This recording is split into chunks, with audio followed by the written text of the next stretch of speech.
Good morning, bonjour from Ho Chi Minh City, otherwise known as Saigon. I welcome this opportunity to be with you from this far. You are seniors, getting ready to face the world out there in not too long a time, and you took this international health course probably out of a mix of curiosity and interest. You have found out by now that international health is not about a collection of technical problems and solutions, nor about just doing good in our troubled world. I will offer you yet another alternative view. I have chosen the MDGs to do so. I am sure you have heard about them, and you have some handouts from me on it already. I will offer you food for thought for a change in perspective. In the next 20 minutes, I will challenge you. So here I go. It is pertinent to take stock of our chances of actually meeting the MDGs by 2015. I have to say up front, I find it difficult to square the optimistic statistical constructs of the MDGs with my personal observation in rural areas the world over. MDGs data alone simply do not give us a full picture of the social consequences of poor countries' development moving at a snail's pace. The MDGs debate has indeed gained momentum in the past 10 years. Like it or not, the MDGs agenda has had major influence on the development debate. Rightly or wrongly, the MDGs have become a frame of reference for international development. But the mistaken belief persists that the MDGs are more successful than any development agenda tried before. Actually, the general public of rich nations tends to think that the MDGs apply only to Africa, to Asia, and to Latin America. Let's face it, development under MDGs policies has neither lived up to its promises, nor has it covered key areas. In the year 2000, when the Millennium Declaration launched the MDGs agenda failed, for example, to address peace and democracy, disarmament and security. Consensus on these proved to be impossible then. The rich countries spent billions of dollars on weapons and do not want to give up this prerogative. What a waste of resources, isn't it? Otherwise, of the 8 MDGs, MDG 7 on sustainable development and MDG 8 on partnerships for development still remain vague. Why?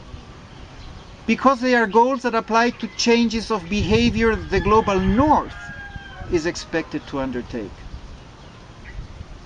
It is really unacceptable that while the G8 have failed to change these matters, still hundreds of billions of dollars are funneled to tax havens every year. Overseas development assistance doubled in the last decade to $100 billion. But a good part of the increase was, or still is, not new money, but rather represents debt relief and funds going to humanitarian assistance. And the least developed countries only get 1/3 of all ODA. In reality, the MDGs are seriously underfunded. Needed are $120 billion, and only 1.5 billion have been pledged. This is why I ask you, is political commitment best measured in funding levels? But do not take me wrong. It remains a fallacy that tangible development results in the realm of the MDGs will be achieved simply by spending more money. The sustainability of results depends not on money, but on political circumstances. That is, development goals can only be achieved by political means. Structural changes is what makes the difference in the long run. And this does not become evident in short-term MDG type indicators. Reform must originate within a given society. That is, individuals must manage their health, their education, and their economic issues themselves. After 10 years of MDGs, we still have high infant mortality, high maternal mortality rates, and major deficits in sanitation. MDG 1, aimed at eradicating poverty and hunger, has fared poorly. Towards the end of the decade, the number of hungry and malnourished people rose once again. 925 million affected human beings is a scandalous high level of malnutrition. And this figure has to be halved by 2015. I contend that the MDGs type, or the MDGs hype, is in part a carefully cultivated hard sell by the neoliberal system, so as to give the impression of a hefty impact on poverty. Data from rural Kenya suggests that poverty is actually getting worse.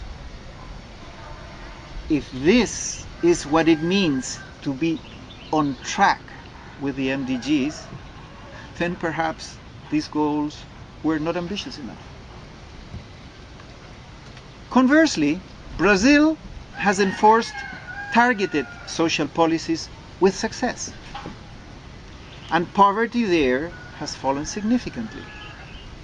Economic growth has also led to more economic equality. The private sector has been called a prerequisite for poverty reduction. But the contributions made by private business have been simply oversold. There is no demonstrable, widespread, trickle-down effect to show for. Other shortcomings I would like to point out to you. In the real world, there is a need for the strengthening of social protection systems. The MDGs do not tackle this. Civil society organizations must be involved. The MDGs only timidly do so. Human rights must be protected. The MDGs do not look at preventable ill health, preventable malnutrition, and preventable mortality as blatant human rights violations. The MDGs are geared to people's needs, but are executed by government agencies. The MDGs focus is on people, but holding the state accountable, which is a precondition for the respect of human rights, is not part of the MDGs. The MDGs aim to fight abject poverty, incomes below $1.25 a day. I ask you, is $2 or $3 a day much better? The MDGs must always go along with debates on the underlying values and interests of people, which MDGs have not. It is better to address diverging views than to hush them up, which the MDGs have. This because the exchange of political and ethical arguments does matter. The fostering of equal opportunities and of an ending of discrimination must be part of any development effort. The MDGs do not tackle these two explicitly. If one focuses on the agenda beyond 2015, still major challenges remain. We risk just extending the MDGs and then carry on business as usual. Actually, a document along these lines has already been in circulation. It's called Global Development Goals 2030. But it would be insufficient and immoral to simply extend the MDGs another 15 years. By 2015, in sub-Saharan Africa, the poverty rate of below $1.25 a day will still be 38%. With the global financial crisis, we have seen substantial setbacks on several indices, mainly in poverty, in health, in nutrition, and in education. Up to 250 million more people will be living in extreme poverty in 2015. Actually, the full implications of the 2008 global financial crisis on the MDGs has not yet been quantified. You see then where I'm coming from? Paying too much attention to individual MDGs indicators leads us to a kind of anxious disaster relief mentality, namely, applied in haste, geared to immediate results, and revocable when funds run short. The impression that it only takes quantifiable goals to ensure sustainable development is thus unrealistic, and the idea that most governments of poor countries are now centered on the MDGs is simply false. Donors are. What I'm driving at here is that it is simply counterproductive to elevate the MDGs to an end in themselves. It is therefore misleading and not enough to look at MDG statistics.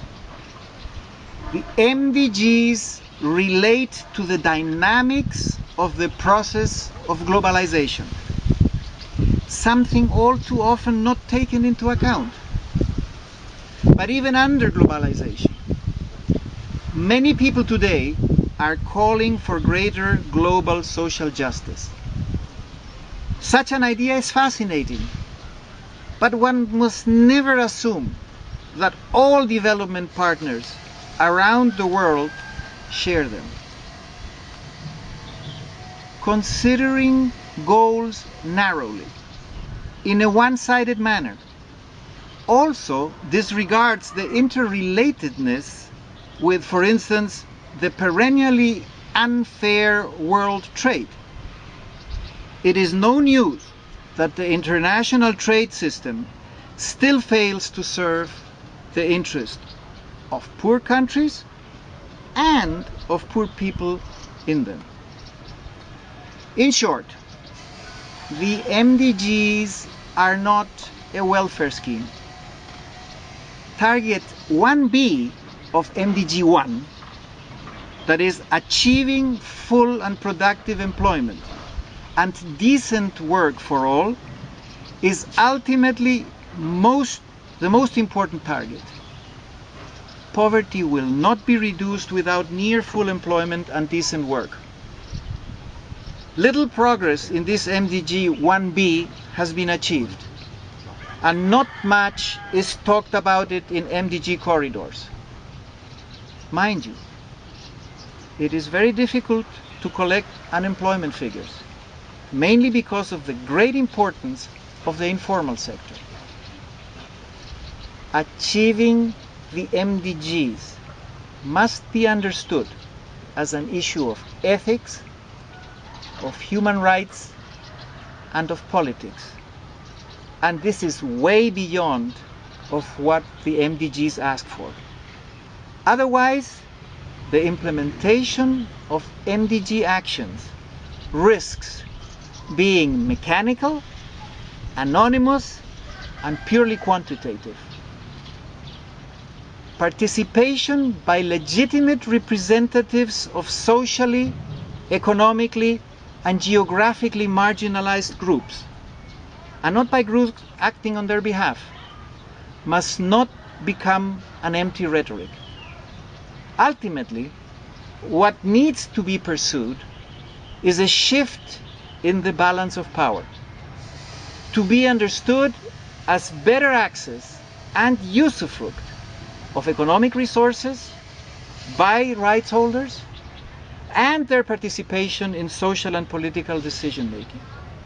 We therefore must boost the self-organization capacities of marginalized groups. Involvement of the marginalized should actually be institutionalized and legally enshrined. This is essential, and any form of surrogate participation must be prevented.